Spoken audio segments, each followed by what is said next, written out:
Um ótimo dia para você e seja bem-vindo a mais um episódio de Café com Torá. Vamos estudar mais um pouquinho? Vamos então hoje para o segundo e terceiro parágrafos da Halachá de número 10 de Hilchot De'ot, capítulo 6. Esta halachá começa falando sobre viúvas e órfãos, isto é, aquelas pessoas que estão à margem da sociedade, que não têm ninguém, que não têm ao que recorrer. O texto, então, continua e diz assim: como se deve lidar com eles? Deve-se falar com eles gentilmente e tratá-los somente com honra. Não se deve causar dor às suas pessoas com trabalho excessivo, ou agravar seus sentimentos com palavras duras, e mostrar mais consideração com os interesses financeiros deles do que com os próprios. Qualquer que os envergonhe ou os ire, fira seus sentimentos, os oprima ou os faça ter perda financeira, transgride essa proibição. Certamente isso se aplica se alguém os agride ou os amaldiçoa. Apesar dessa proibição não ser passível de açoites, a retribuição que se sofre por sua transgressão é citada explicitamente na Torá. E a minha ira se acenderá e vos matarei a espada. Isso em Shemot, Êxodo 22, 24.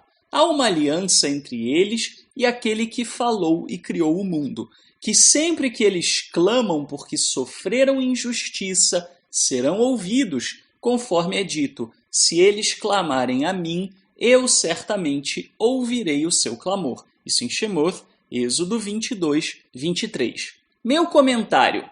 É fato conhecido que a Torá fala para cuidarmos de viúvas, órfãos, enfim, de pessoas que estão à margem da sociedade, que não têm recursos, que não têm com quem contar ou em quem se apoiar. Porém, muitas vezes a gente se indaga como deve fazer isso. E aqui a Halachá nos diz duas coisas. Nos dá uma diretriz do que fazer, podemos considerar isso como um mandamento positivo, e nos dá também uma proibição, que podemos considerar como um mandamento negativo. A diretriz do que fazer é muito clara. Devemos tratá-los primeiramente com gentileza. A maneira como você fala com uma viúva, com um órfão, com uma pessoa que está à margem da sociedade, deve ser uma maneira gentil e a gente deve tomar cuidado para não falar palavras duras, não falar palavras que firam a pessoa.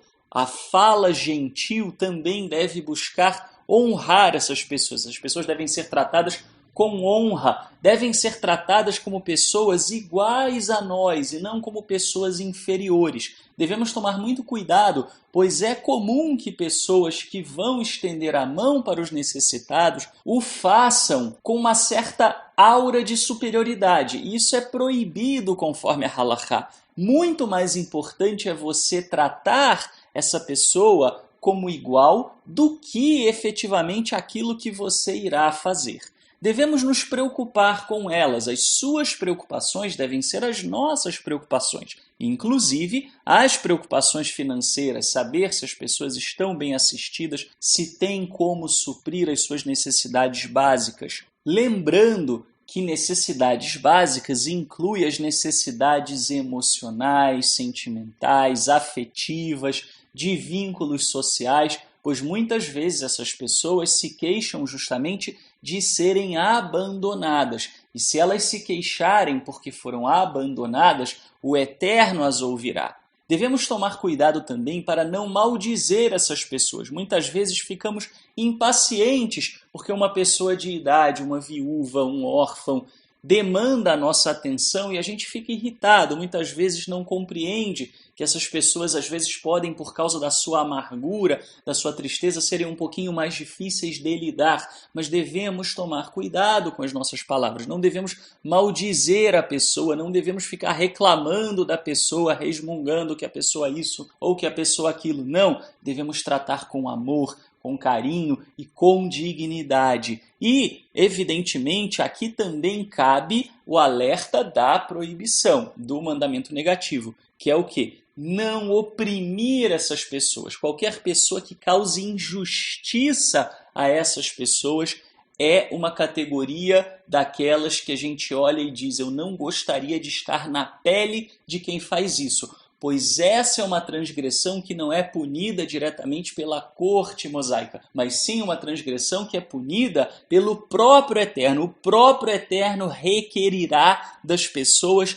que agem causando injustiça, causando mal às pessoas que são menos favorecidas. Por quê? Porque elas não têm como se defender, elas não têm quem os proteja, elas não têm em quem se amparar. Então o próprio Eterno cuida, o próprio Eterno ampara, o próprio Eterno vai ao seu socorro e ao seu auxílio. E a pessoa que faz isso, a pessoa que causa injustiça, que fere, que oprime, que agride uma pessoa dessas menos afortunadas, essa pessoa se coloca debaixo de maldição e o Eterno se vingará dessa pessoa. Essa é uma posição terrível e devemos tomar cuidado para não cairmos nessa posição. Evidentemente que ele não se refere a uma situação em que você, sem querer, causou algum mal a essas pessoas, mas sim a alguém que age de caso pensado, que vai lá e voluntariamente fere, agride, causa mal a uma pessoa menos afortunada.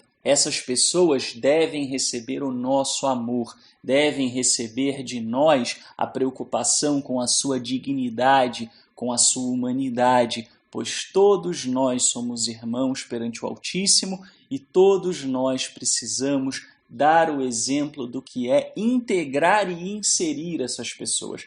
E esse deve ser o ponto focal quando vamos ajudar. A ajuda não deve manter a pessoa num local inferiorizado. A ajuda deve integrar a pessoa. A maneira como tratamos, como doamos, não só dos nossos recursos financeiros, mas também do nosso tempo, da nossa afetividade, do nosso amor, deve ser de maneira a tratá-los como iguais, a inseri-los e a buscar acolher aqueles que não têm acolhimento. Se fizermos isso, seremos verdadeiramente como malachim, como anjos, como mensageiros do Eterno na vida dessas pessoas. E nada há mais alinhado com o Criador dos céus e da terra do que servir aos seus propósitos mais sublimes. Até amanhã, se o Eterno nos permitir.